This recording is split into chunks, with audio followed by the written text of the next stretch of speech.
everyone thought he was dead. But Victor Sanogo was just waiting for 15 years in his dark cell. He had only one purpose: to kill Ibrahim Traoré, Africa's rising star. Two men who once fought on the same side now play a deadly game of chess. Only one of them will survive, and the fate of the continent depends on this duel. The bloody escape from West Africa's highest security prison was just the beginning. The Bobo Dioulasso prison was virtually a cemetery for Burkina Faso's most dangerous criminals. No one had ever escaped. No one before Victor Sanogo that night.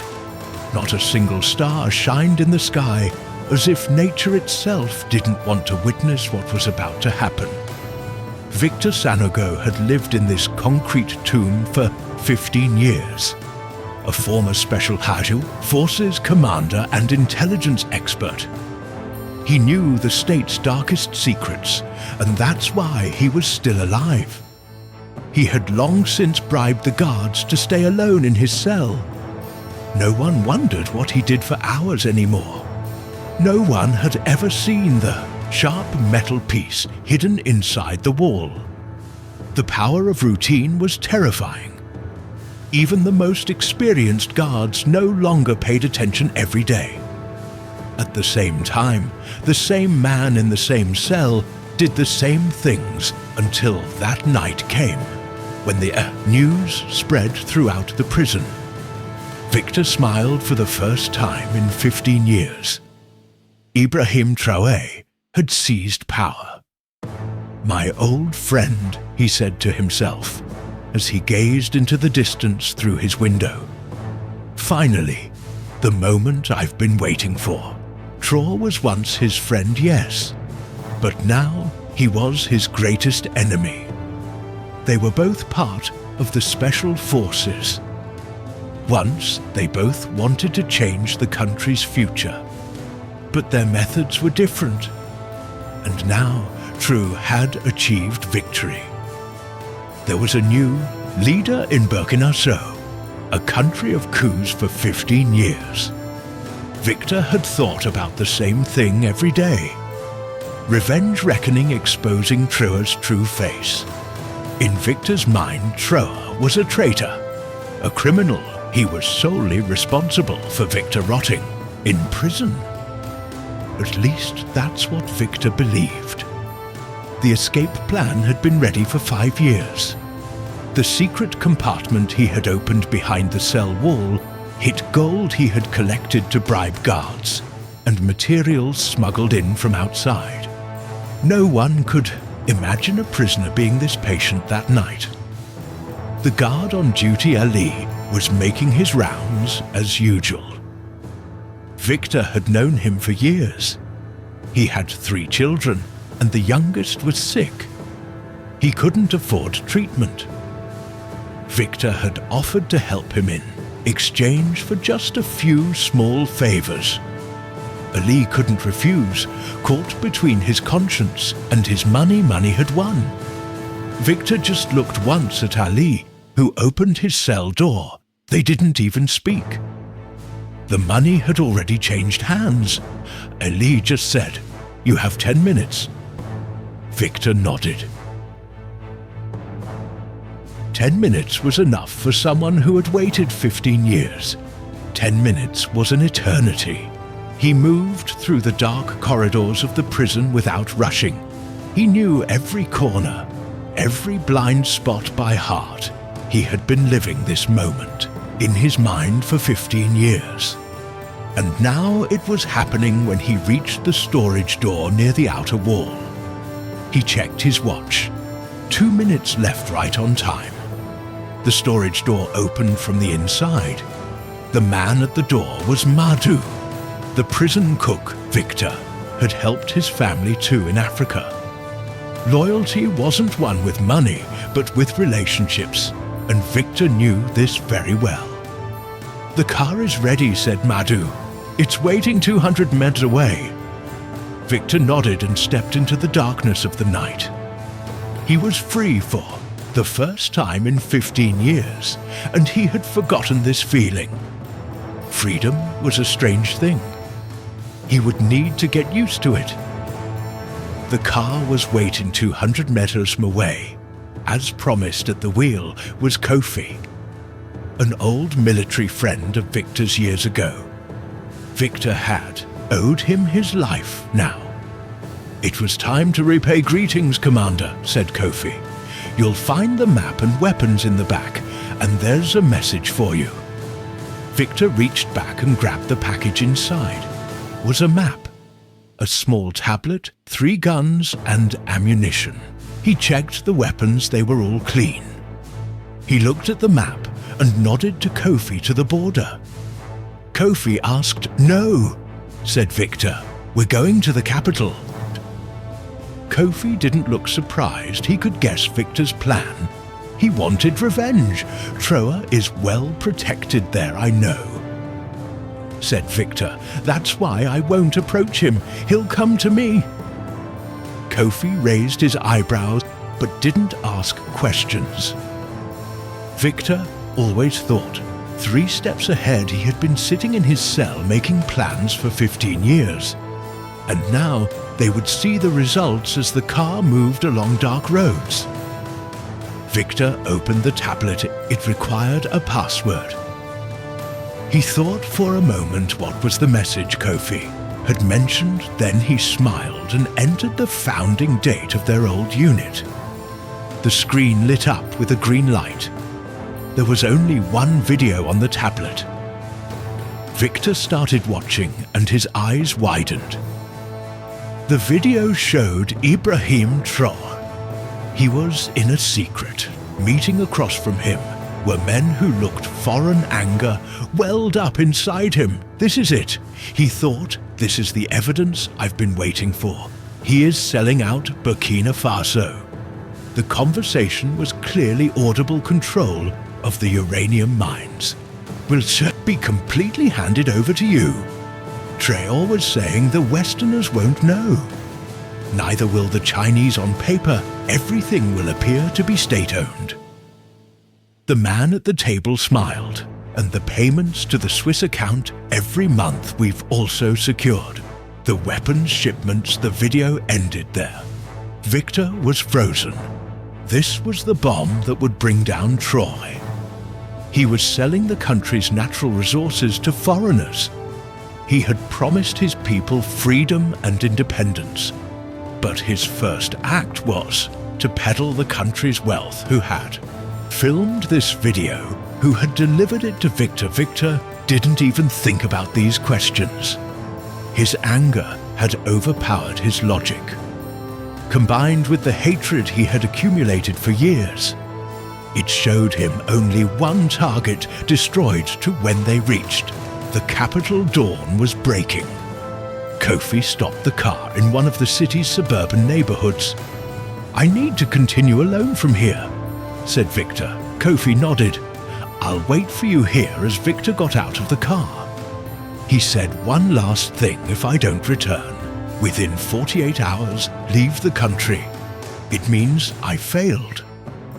Victor quickly disappeared into the suburban neighborhoods of the capital. As a former intelligence officer, he knew how to move without leaving a trace. His first goal was to find a safe place. He remembered an old contact. Omar Dio ran a small repair shop in this part of the city and had worked for Victor in the past. Omar was surprised to see him. "I thought you were dead. Everyone thinks so," said Victor, "and it needs to stay that way for now." Omar gave him the small room behind the shop. Victor immediately got to work. He analyzed the video on the tablet. He examined the metadata of the footage. The video had been shot 3 weeks ago. Right after Traore's coup, the coordinates of the meeting were also there, a villa outside the capital. Victor now began to clarify his plan. Traore would go to that villa again tomorrow. He had learned this from sources, and Victor would be waiting for him. There, he would both kill him and expose him with The videos thus Traore would remain both dead and a traitor in the eyes of the people. It would be a perfect revenge on the second day. Victor went out in disguise. The capital Ouagadougou bore the marks of the Coupe Traorés. Posters were everywhere. The people had declared him a hero, a new leader who promised freedom and independence. How ironic that he was actually selling the country. At least that's what Victor believed. Victor visited an old contact. Alon's was a security guard in the government, building and sold information he found Alon's in a cafe. If I had known I'd be talking to the dead, I wouldn't have worked so cheaply, said Alon's when he recognized Victor. Victor handed him an envelope full of money. I need to learn Traoré's schedule. Where will he be tomorrow? Alon's took the money and wrote something on a piece of paper. He's going to the villa tomorrow afternoon. There's a secret meeting with foreign officials, not on the official schedule, of course. Victor nodded. How's security? Died at least 20 men from special forces, plus external guards as well. Victor thoughtfully left the cafe. He had already made his plan. He would kill Traore and show how he had sold out his people. He was preparing a fate worse than death for him. Throughout the night, Victor prepared his equipment. Armor had provided him with everything he needed: a sniper rifle, explosives, and a high-resolution camera. His goal was to record the meeting and then kill Traore. He left early in the morning. It took 2 hours to reach the villa. Victor explored the area. He chose a spot overlooking the villa. From a hill, he scanned the surroundings with his binoculars. Security was tight-armed men at every corner in the afternoon. 2 black cars arrived at. The Villa Traore got out of the first car. Several men in suits emerged from the car behind him.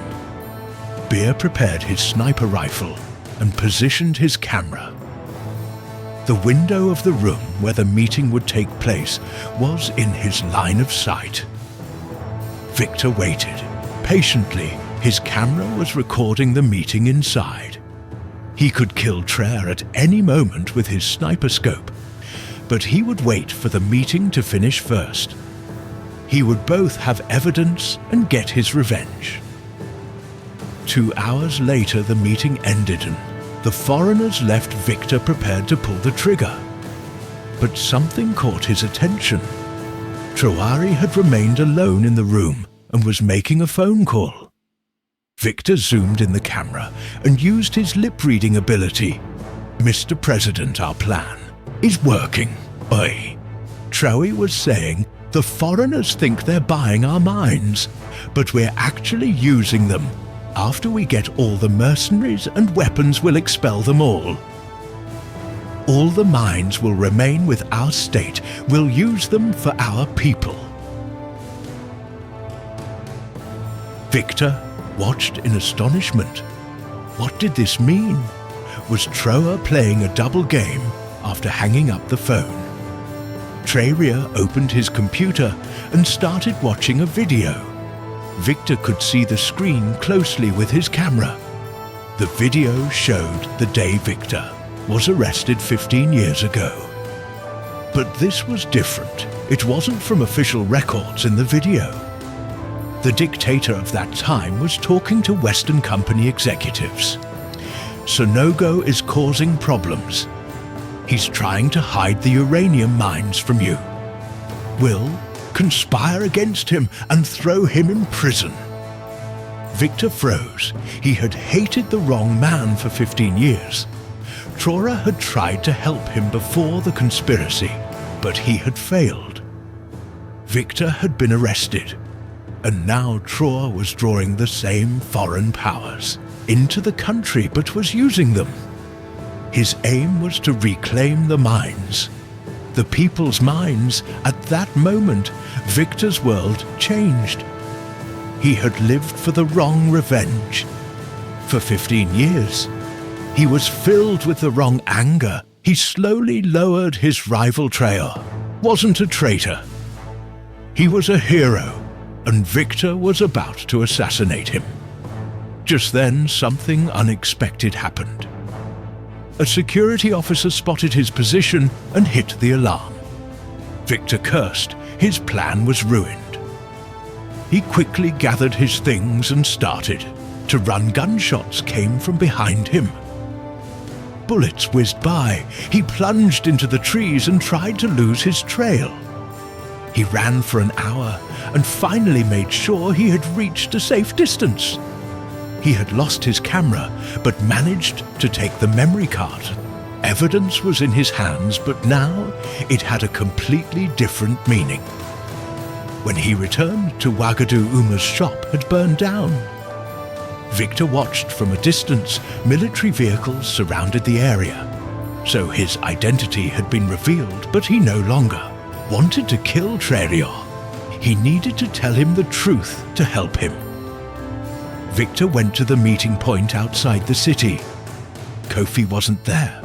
A bad feeling came over him. It could be a trap. He approached carefully and checked the surroundings. Kofi's car was there, but Kofi wasn't visible. As he approached the car, his blood froze. Kofi was sitting at the wheel, but his throat had been cut. There was a note beside him. "You're next. Those who serve the West die like this." Victor took a deep breath. This wasn't Traore's work. It was the work of Western agents. They thought Victor still carried his old hatred and wanted to kill Traore. But now he had learned the truth, and he needed to get this truth to Traore. He returned to the capital and took a great risk. He went directly to the palace where Traore was staying. He surrendered to the guards at the gate. "I need to speak with Ibrahim Traoré." He said, "Tell him Victor Sanogo has come." Victor waited in a cell for hours. Finally, the door opened and Traore entered. He was alone. "It's been 15 years, Victor said. "Traore, I thought you were dead. Everyone thinks so," said Victor, "and I thought you were a traitor. I was wrong." Victor told him everything, how he had escaped from prison, how he had planned to assassinate him, and how he had finally discovered the truth. Traore listened in silence.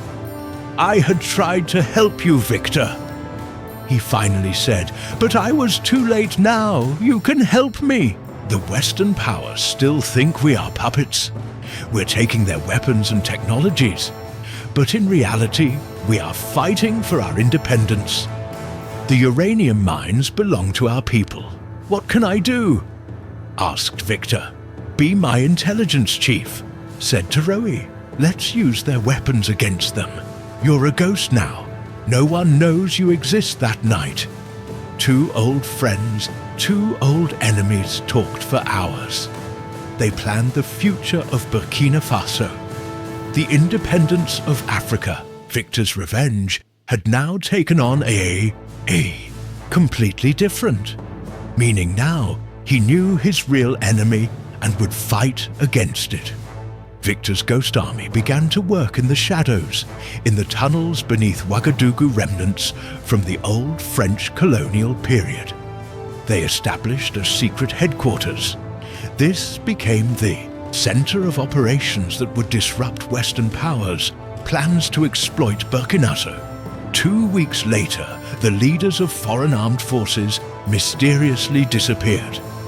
No one knew it was Victor who had abducted them.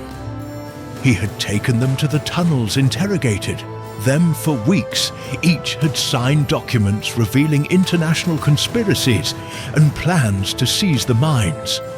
These documents were anonymously sent to the United Nations and the African Union. "We are not what they think we are," Victor had said to Traore one night when they met at headquarters. "They still think we're primitive tribes. We've taken their technology now. We're hitting them with their own weapons." Zin. A month later, foreign managers at the uranium mines began resigning one after another because Victor had leaked files exposing each of their dark past's bribes, environmental massacres, poisoning of local people. Each had been exposed. They are withdrawing not because they pity us, but because they fear us.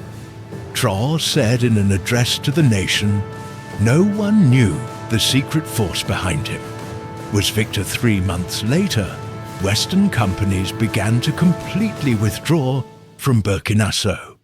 This was just the beginning. Victor's plan encompassed all of West Africa, Maliniga, Ghana, Ivory Coast. They were all next. He was establishing dormant cells in each country, training local resistance fighters. There's a stronger motivation than hatred, Victor said to Traore one night. Truth when control of the mines completely passed to the people of Burkina Faso. Victor visited Bob Dioulasso prison in the darkness of night. He entered the cell where he had been imprisoned for 15 years. He caressed the walls. This place hadn't killed him. On the contrary, it had created him that same night. The former director of the prison was found dead in his home. There was a note beside him. Justice sometimes comes late, but it always comes, Traore thought. Victor sometimes went too far, but he couldn't stop him. Victor was now a ghost without an official identity. He existed neither in population records nor in any system. He had even changed his face through plastic surgery. He had transformed into someone completely different. Sometimes, I think, said Victor, when they met in a secret room in Traore's palace. If it hadn't been for the hatred I harbored for you for 15 years, I wouldn't be here today. Hatred kept me alive, but truth set me free. Traore looked at him. You used hatred as fuel, but you controlled it. Most people can't do that. A year later, Burkina Faso began experiencing an economic miracle. The revenues from the mines were now being used for the welfare of the people. New schools and hospitals were built, agricultural projects were initiated. The desert was now turning green, and no one knew where Victor Sanogo was or what he was doing. He was now a ghost working in the dark, a ghost fighting for the true independence of his country. By day, he lived as an ordinary farmer.